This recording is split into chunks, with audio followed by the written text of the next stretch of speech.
Danas različitosti i ista prava zbliže naziv je performansa koje su u Niškom tržnom centru Kalča izveli učenici prehrambeno-hemijske škole i aktivisti mreže Odbora za ljudska prava u Srbiji KRIS.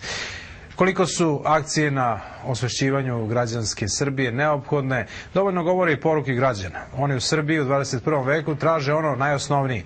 Kako je napisano na jednoj poruci, traži se pravo na normalan i dostojanstven život. Srednjoškolci Niške prehrambeno-hemijske škole i aktivisti Odbora za ljudska prava razgovaraju sa građanima Niša. Traži se odgovor na pitanje koja su vam prava ugrožena.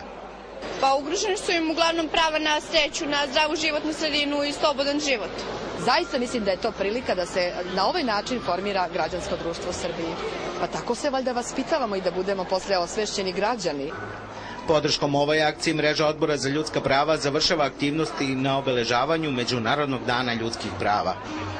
Želimo da ovom akcijom podstaknemo građane da se više uključe u razmišljanju o svojim ljudskim pravima, ali takođe i o nedavno donetom zakonu o zabrani diskriminacije. Koliko su ugrožena ljudska prava u Srbiji ilustruje i podatak da je po broju podnetih pritužbi Evropskom sudu za ljudska prava u Strazburu Srbija za nepunih 5 godina dospela na 13. mesto od ukupno 47 zemalja članica Saveta Evrope.